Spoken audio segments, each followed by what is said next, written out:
Welcome back for another video. This one's going to be a little different than probably anything I've done before.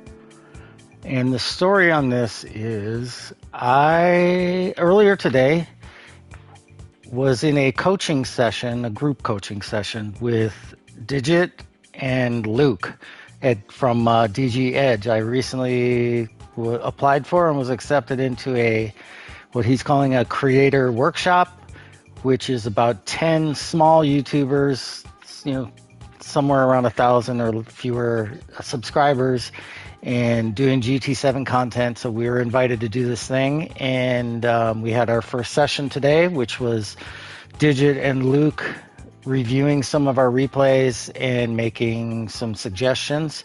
And during that time, my number one takeaway was that I'm not using all of the track, and the reason I'm not using all of the full width of the track is because I don't know how big my car is.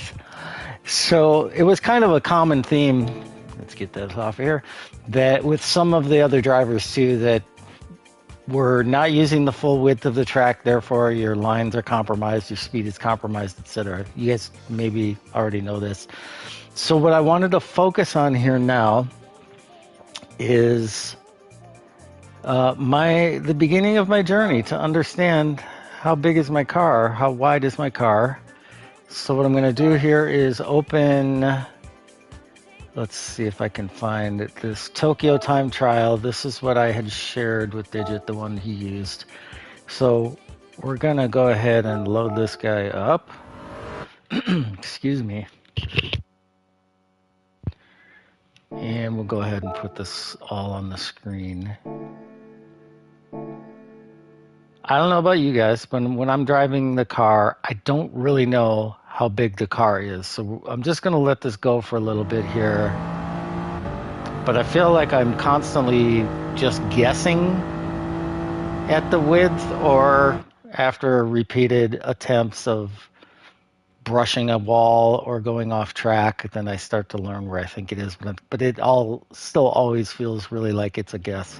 It's all guesswork. So that inside wall there that I thought I was very close to, or this outside edge here, I am pretty close there, but you can see there's a little space there, so I'm not all the way up to it. And then as we go take this left-hand turn, that's quite a bit of room. I mean, that's got to be, maybe it's not a meter, but it's not millimeters either. And then as I tracked out to the outer wall, not using the full width.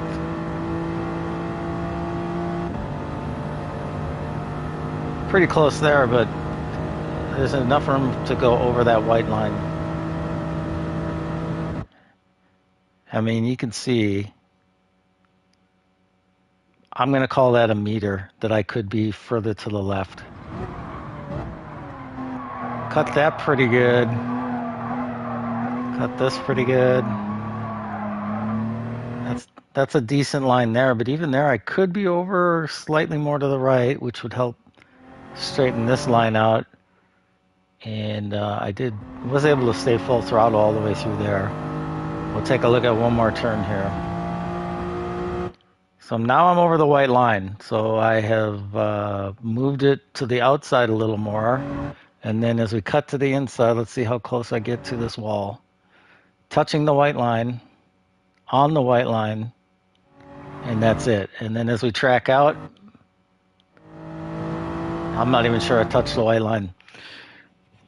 So I'm obviously not using the full track. And as I thought about it during that session, I thought, yeah, it's not really a surprise because I don't know how big the car is. So let's do this now. Get on the wheel, and that time trial is still active, so we're gonna jump into this one. And I wanted to try a couple of things. Tokyo Expressway Group 3, and whoops, we will rent the Supra, same car I was in previously.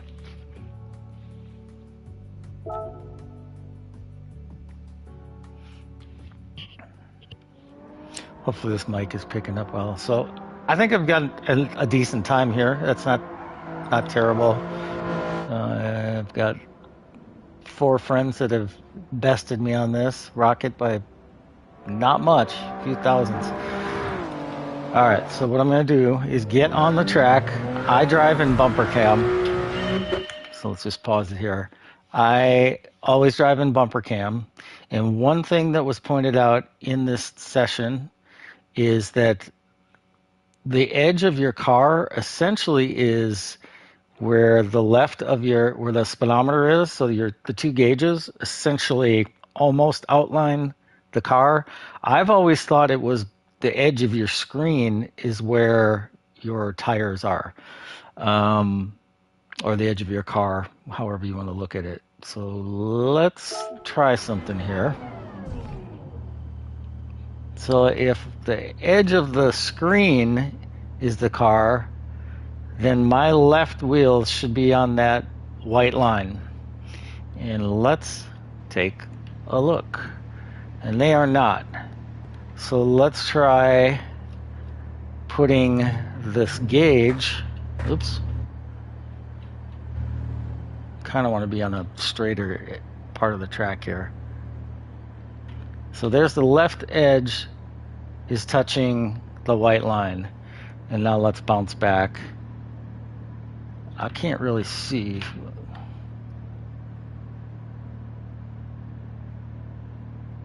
Yeah, so the left edge there of the speedometer, or it's really more the top edge. So let's see if we can figure this out a little better. So now I'm going to go left edge with this. You know what? I'm going to move up a little. I want to be on a straight. Okay. So left edge of the speedometer is now touching that white line. Let's change the view. Can I swing? So that's pretty darn close. I want to get this thing just straight, and then brake right there. So the left edge of the speedo touching the white line. I'm trying to gauge where that is.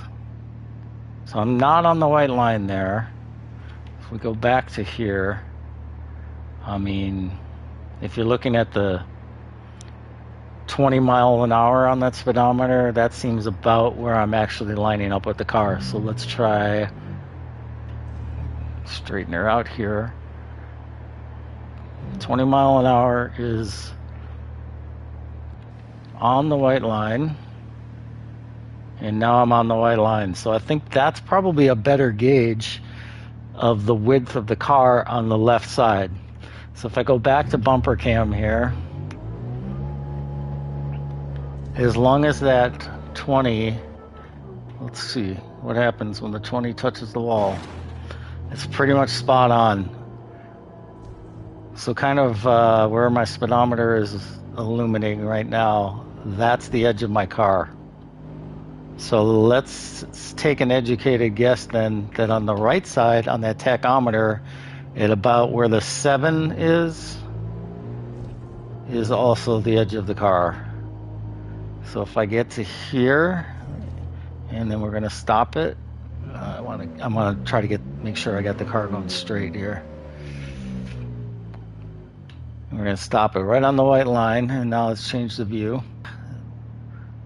We're right on the white line. Change the view back again. Yeah, I guess I always thought the edge of the car was the edge of the screen. That's clearly not the case. It is a little weird because your front to rear depth, we're in 2D, so that's a bit more difficult to really gauge. But I think this is a little more helpful to me to know sort of those the bottom outside edges of that gauges are where the car is, not the screen. So let's see if we can get a little closer here. Even going to the outside here. You hear it scrape. Now, I don't expect to like do a 3-minute video and a 3-minute test, and now I know where the edge of my car is. I think over time of trying this exercise, probably with a couple of different cars or a number of different cars, but according to Luke, it sounds like it's pretty much universal and with Group 4 and Group 3 cars. So as long as that 20 doesn't touch the curb, I think I'm good. Once it touches the curb, I'm not quite there. So it's actually a little closer. And so maybe it's more about where the 30 would be, is really the edge. And then on this side,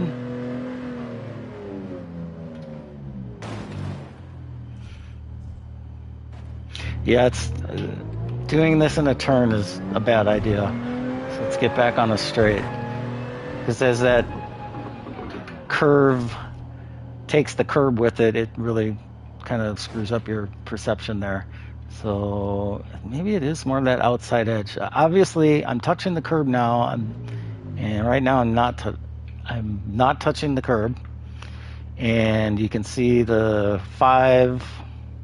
So from about 4,250 to 6,000 RPM, that part of the gauge that's overlapping the curb is still clear. So that's what I'm trying to figure out. I guess it's really about where that 6,500 is. So the outside edge maybe of the gauge is, am I touching it? Yeah, now I am. You can hear it. Well, let's switch view again. Will it let me even go to that side? Not really. Very difficult to see, but I mean, you can tell we are touching it. Let's see if I can swing around to the front. I don't think I can. No. Okay. Well, that gives us a pretty good gauge then of how wide that car is. Let's try it with one more car. Just going to do kind of the same thing. We'll find a relatively straight part of the track, which is not this. Can't drive in that view.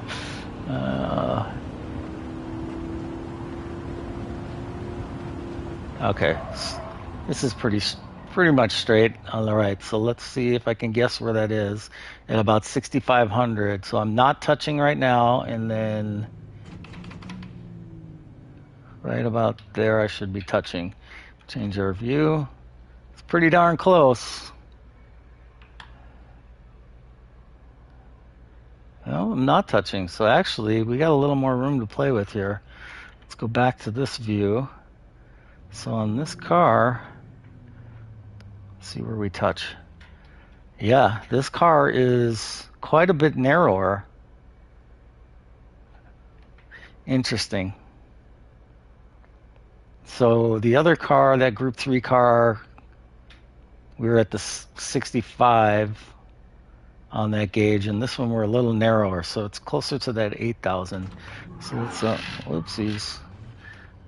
So once that 8 touches that white line, we should hit scrape. We can hear it scrape.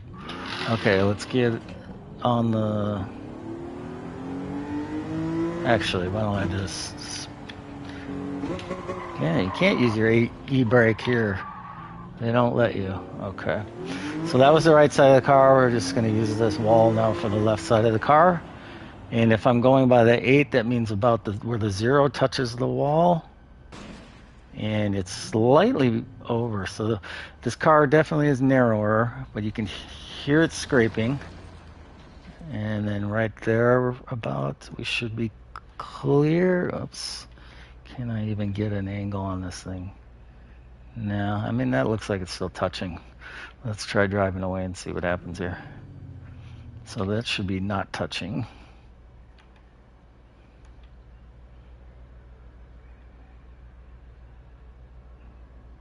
Yeah, hard to tell. That camera's not really giving me an angle. The mirror is inside the wall, but I don't think that's part of the physics. Am I scraping? Because I don't hear anything when the mirror starts to disappear. No, there it is. So that's weird. The mirror doesn't count, apparently. Let's try that again. Let's see if I can do this again here. Wall, there we go. So buried the mirror inside the wall. That's kind of an interesting aspect. But so there you go. If you struggle using the full width of the track because you are unsure of the width of the car, maybe this will be helpful to you. Is just spend some time on the track, like this. Make it a little game of guess how close you can get without touching, and stop your car. I think I felt it hit actually. So stop your car, change your view, and and you can see that. I thought there was a way to swing this camera here to all the way around the car, but I don't know. If you guys know how to do that, somebody maybe enlighten me. I thought you could, thought you could do that with the controller, but my controller is just taking over here, and I don't remember how to do that. Sorry. All right. Anyway, that's going to be it for this. Yeah, that's what I'm going to be working on for maybe the next week here, is just getting a better understanding of the width of my car so that I can use these track limits, because I cannot drive in chase cam. But I guess the other takeaway there is go back and view your replays, because going back and watching a replay, if you're typically in bumper or hood cam or cockpit or VR, I guess even, well, VR, you guys probably have a much better idea of where your car is on the track. But I found that is another way that you can calibrate how wide is my car. Am I actually on the curb? Am I actually on the white line? Am I in the grass? Sometimes it's really hard to tell from just driving in bumper cam or hood cam. So save your replay, go back and watch that replay, and then you can pause as you go around the track and probably give you a better idea, at least, teach your brain, this is how wide my car is, because this car is narrower than a Group 3 car, which makes sense. So cool. All right, that's all I've got. If you got any questions or you want me to mess around with anything else like this, drop it in the comments. Let me know, and hopefully this very unproduced video is helpful to you. And I will see you next time. Peace.